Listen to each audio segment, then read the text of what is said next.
Hello everyone, this is Crota giving you a WarCraft 3 shoutcast between BMM, who is better known as Fly, versus Elegant. So over here we have Elegant spawning as the...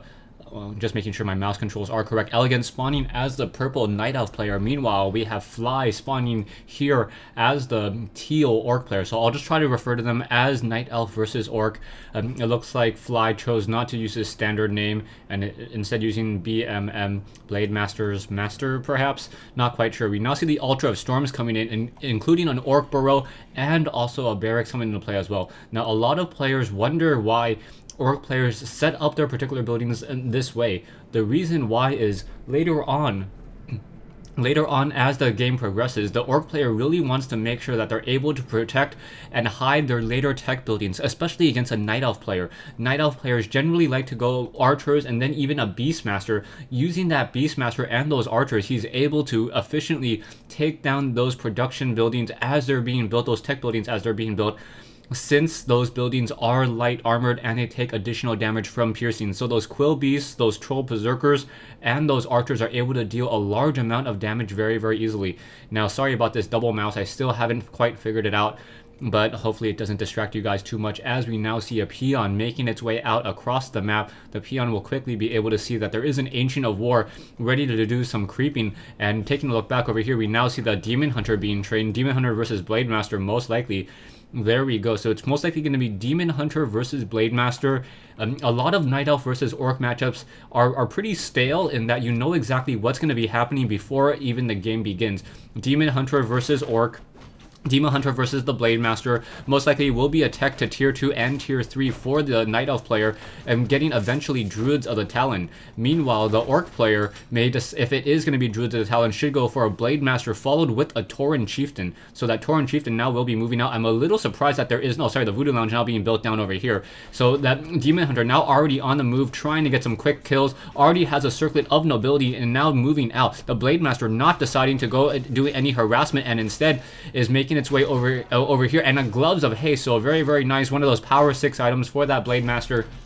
Blade Master able to deal a lot of damage very quickly, and yes, my daughter just stepped on a toy in the room and activated it. So we now have the Blade Master running back over here, and will quickly sell that Scroll of Town Portal, most likely buy some healing salves, and now using healing salve on himself. It looks as though, yes, Dust of Appearance and a second Circlet of Nobility for Elegant. So Elegant more denying that Circlet of Nobility from this Blade Master. That Blade Master wants Circlet of Nobilities just because it allows him to get more damage, more critical strikes, and more armor and hit points, and more mana for Windwalk. We do see that there is one Wisp over here. Is the Wisp, quickly not going to get detonated in time, so that Blade Master getting some additional experience there. However, in comes this Blade Master. Blade Master may be able to get off using a Dust of Appearance, and now may get stuck, trying to pull back here now in just a moment. And now we have some more fighting back here. Wow, as the Blade Master, my mouse once again changed.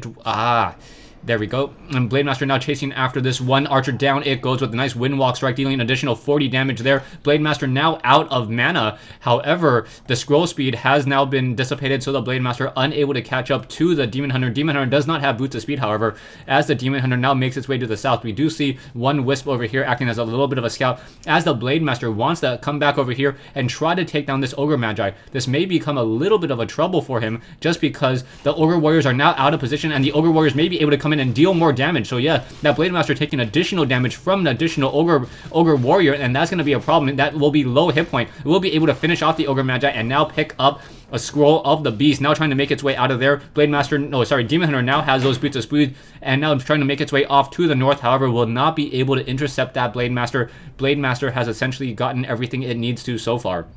Taking a look into the bases, you can see a tech to tier 2 currently, and making way for room in the back of the base for those Ancient of Winds. Back over here, we should also be nearing tier 2 as well, and then most likely a Tauren Chieftain will be trained. Blade Master wanting to get to level 3, trying to go after this Renegade Wizard. The Renegade Wizard deals piercing damage, and also has normal armor, so Grunts will be able to deal a lot of damage there. Now Demon Hunter coming in, trying to deal damage, trying to stop the Orc Burrows from being built. If those Orc Burrows are stopped, we will see that Fly will be supply locked for quite some time. None of those peasants trying to come in to repair. There we go, now trying to come in to repair, and they will be able to repair pretty easily, as the Blade Master down here able to just continue to creep out, using that Lightning Shield to his own advantage. However, he does not want the Lightning Shield to get the kill. If the Lightning Shield gets the kill, the Blade Master doesn't get any experience. Now level 2 on that one Demon Hunter there. So down, I believe, went a Grunt. As now, are we going to get another kill here? We do see one Renegade Wizard still very low on hit points, and the Blade Master needs to finish it off, but the Demon Hunter is still very close by.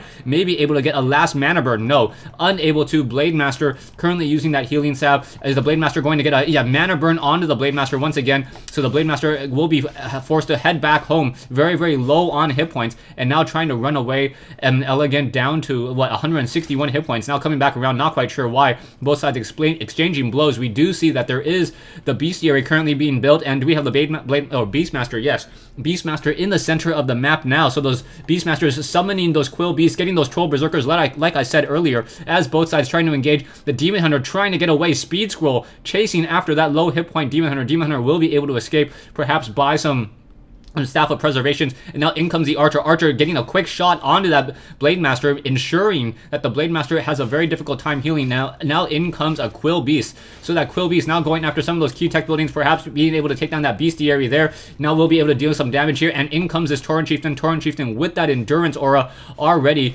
Tauren Chieftain trying to take down that Quill Beast. However, the Quill Beast is just a little bit faster, as the Beastmaster down here trying to get to level 2 for that Hawk. That Hawk will reveal any Blade Master, Windwalking Blade Masters around. There is a Tome of Intelligence +2, so that Beastmaster will be able to summon more and more units there. So in comes a Tauren Chieftain and the Blade Master, level 3, level 1, versus a level 3, level 2 Demon Hunter and a level 1 Beastmaster. So in comes this fight, a little bit of a creep jack here, as this fight engages. Both sides taking a lot of damage so far, as the creeps are just still attacking the Orc army so far. So a lot of damage being dealt. The Demon Hunter now getting a little bit stuck there. No Staff of Preservation. Will be forced to use a Swirl of Town Portal in just a second. Otherwise, oh no, able to back out somehow, and now the Beastmaster is a little bit stuck. No, the Beastmaster now able to escape. Down goes one of those Quill Beasts, and the Beastmaster coming in for more damage once again, trying to go after that Troll Berserker. If he's able to get the Troll Berserker, that would be, I guess, a fair trade in terms of damage, because that the Demon Hunters will have to use that Swirl of Town Portal, but nothing there, as that Blade Master, or sorry, not the Blade Master, the Demon Hunter barely able to escape. So we now see some Quill Beasts coming in, trying to deal more damage once again. I'm not quite sure where that Troll Berserker went, but now we see a Peon coming down from the north in order to set up an expansion. So an expansion now coming in over here, as the Tauren Chieftain picks up a Circlet of Nobility. Most likely will be transferred toward that Blade Master in just a moment. Blade Master now getting +8 attack, will have +10, and will be able to deal a lot of damage very, very easily.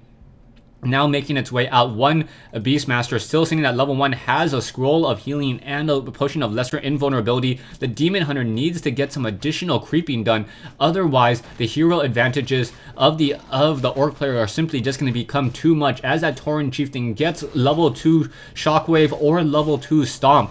It doesn't matter really how many Druids of the Talons you have, as those Scrolls of Healing are very, very expensive, and the Tauren Chieftain can just essentially exchange mana for those Scrolls of Healing and win out, just because those Scrolls of Healing are so expensive. I believe 250 gold points each, or 250 gold each. Now we see the Ancient of War just trying to soak up a lot of that damage so far, doing a great job soaking up damage. But in comes the Blade Master and Beastmaster with some Raiders. The Raiders not getting a quick ensnare, so that one Troll Berserker will get taken down. That ensnare lasting a very, very long time. Down it goes. And there's also Spirit Link, so this is going to become a very, very dangerous proposition to fight here. We do have some Ancient of Wonders, so these trees are going to start dealing some damage and hitting back against some of these units here. Now this is a very dangerous fight for the Blade Master. Blade Master fighting next to so many Moonwells, it will make it very difficult. We do see that the Blade Master, Nightfall now in play, nothing healing this one Ancient of Wonders though, so that Ancient of Wonders will get taken down. Down it goes. Druids of the Talon trying to get more magic damage dealt across so many of those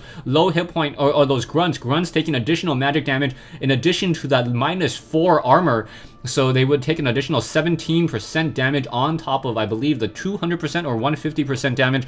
The numbers on WarCraft 3 are not shown that easily, but yeah, magic damage does deal extra damage towards heavy armor. Demon Hunter now trying to come back in, maybe able to finish off the rest of this mercenary camp here, getting a Troll Shadow Priest in order to heal up, and now the Tauren Chieftain retreating back here.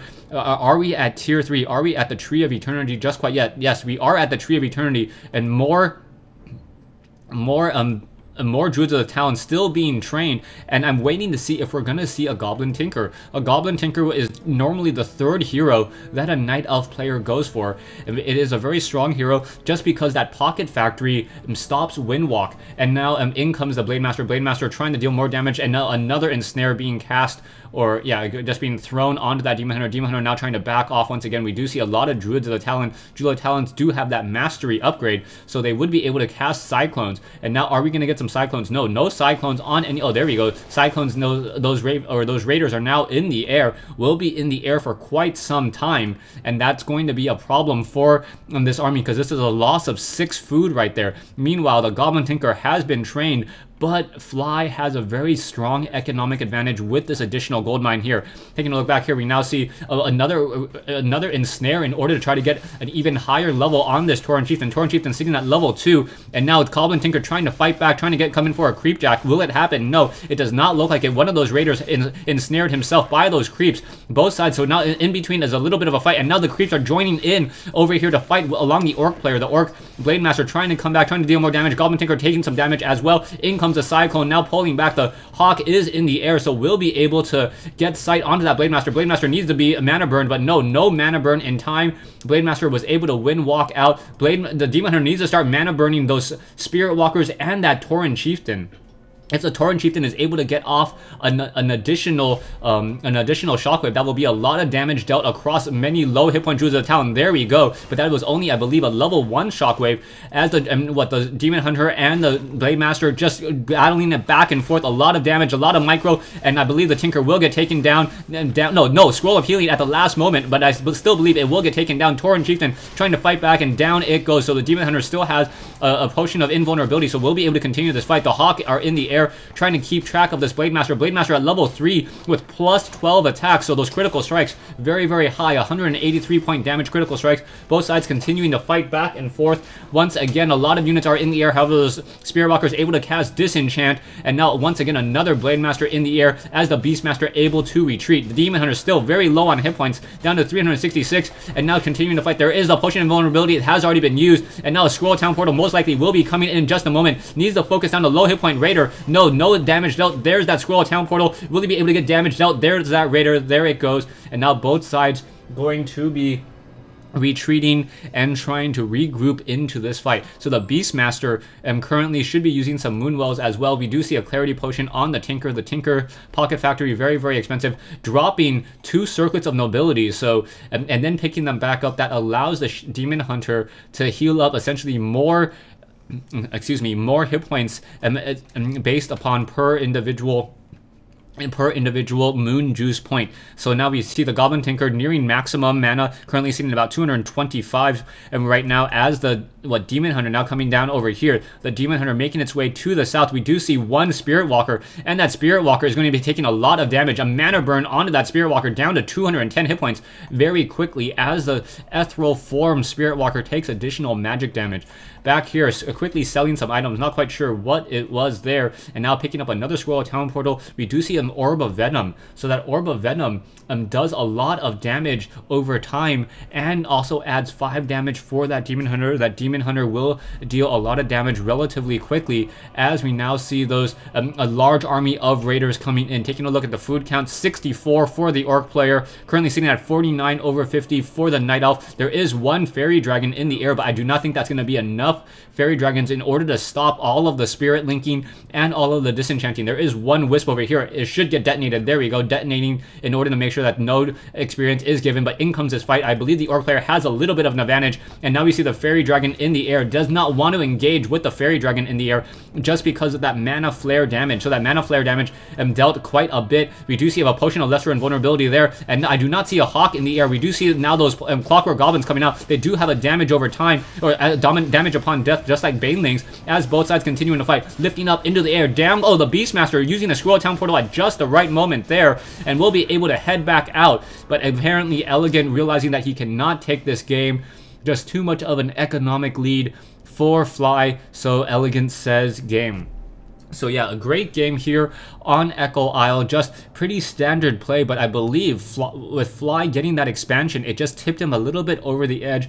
I do not think that Elegant was ready for an expansion. He probably thought the Orc player was going to sit within no upkeep, 49 food army versus 49 food, but the surprise expansion just completely threw him off. Thanks for watching. Thanks for listening. I hope you guys enjoyed this 1v1 replay.